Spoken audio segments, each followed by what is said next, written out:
Bien, Monsieur le Président d'Unifrance, cher Serge Toubiana, Monsieur le Vice-président, cher Hervé Michel, Madame la Directrice Générale, chère Daniela Elsner, Monsieur le Président de Gaumont, cher Nicolas Sédou, plus généralement, Mesdames et Messieurs, chers amis. D'abord, je voulais vous dire que c'est un grand plaisir pour moi d'être présent aujourd'hui à vos côtés, en mes fonctions de ministre délégué auprès de la ministre de l'Europe et des Affaires étrangères, en charge tout particulièrement du commerce extérieur, de l'attractivité et des Français de l'étranger, pour cette 3e édition de la journée de l'export. Je souhaite tout d'abord remercier Unifrance pour l'organisation de cette journée tant attendue, qui signe le début des 25e rendez-vous d'Unifrance à Paris, auxquels participeront plus de 500 acheteurs internationaux en provenance d'une 50aine de pays, et je profite de cette occasion pour leur souhaiter la bienvenue en France. Permettez-moi en outre, en ce début d'année, puisque la tradition veut qu'on peut le faire jusqu'au 31 janvier, de vous souhaiter à toutes et à tous mes meilleurs vœux, des vœux bien sûr de santé, des vœux de bonheur, mais surtout aussi des vœux de succès dans les entreprises que vous allez effectuer cette année. Et puis, puisque nous sommes ici autour d'un événement culturel, je voudrais d'abord vous souhaiter des vœux de joie et de plaisir, de prendre du plaisir à créer et surtout à voir, à acheter, à faire diffuser notre culture.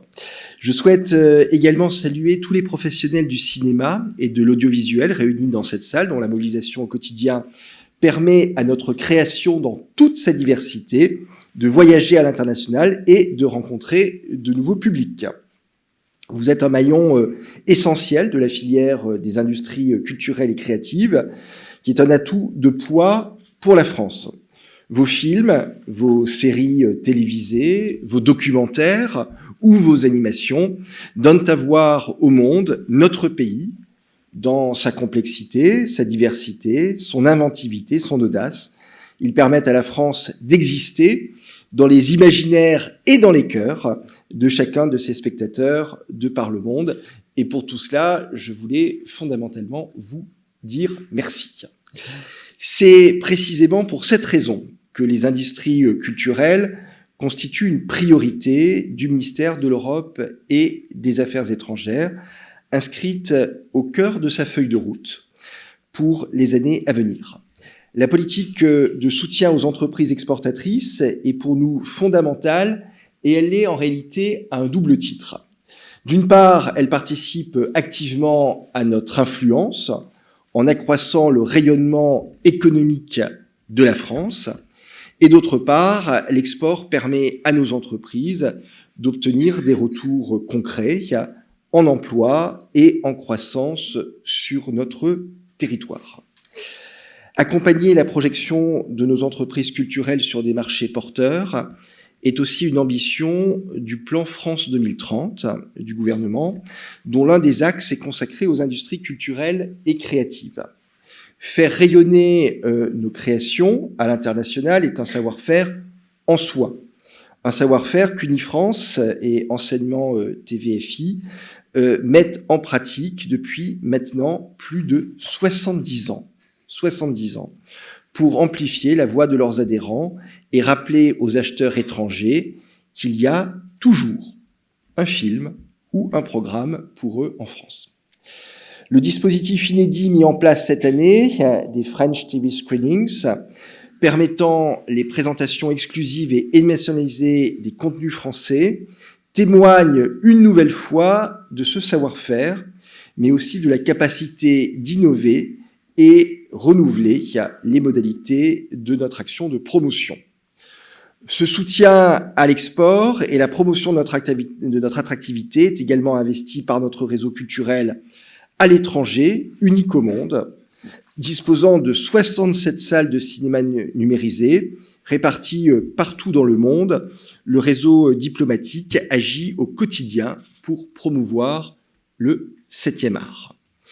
Je salue ici les attachés audiovisuels et membres du réseau culturel présent dans cette salle, ainsi qu'au rendez-vous essentiel au déploiement de notre politique d'influence à l'étranger. Le rôle du ministère et de son réseau sera d'ailleurs plus longuement exposé lors de la table ronde Agir ensemble pour renforcer la circulation des œuvres à l'international, cet après-midi à 15h30. Sans dévoiler les chiffres 2022 du cinéma français à l'export, ils le seront, je crois, dans quelques semaines, et qui vous seront exposés dans le détail à vous dans quelques minutes, je crois savoir que ce travail commun entre les professionnels de la filière Unifrance et le réseau culturel à l'étranger a porté ses fruits en 2022. Et ce, malgré la difficile reprise post-pandémie qui a concerné le secteur du cinéma comme tant d'autres. Pour les recettes du cinéma français à l'export, singulièrement, la barre est haute parce que l'année 2019 avait été un cru exceptionnel, avec 45,3 millions d'entrées à l'étranger et 275,6 millions d'euros de recettes. Mais la période difficile que l'on a collectivement traversée ne doit pas nous empêcher d'être optimistes pour l'année 2023. En effet, et même si elle ne retrouve pas encore la même affluence qu'avant la crise, presque toutes les salles de cinéma du monde sont à présent ouvertes et en activité. La plupart arrivent à reconquérir leur public, même s'il faut le bien dire, la pandémie a aussi ouvert la porte on en discutait tout à l'heure, à de nouveaux modes de consommation du cinéma, plus individualistes, à travers les plateformes, l'usage des tablettes, des plateformes sur la télévision.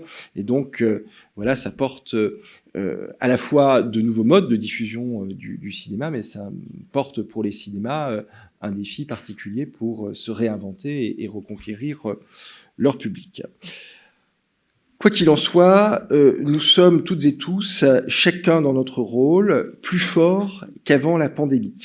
Celle-ci nous a permis d'expérimenter de nouvelles manières de travailler ensemble et d'envisager notre action qui enrichissent aussi la palette des possibles. 2023 verra aussi de nombreuses productions hexagonales commencer leur carrière internationale.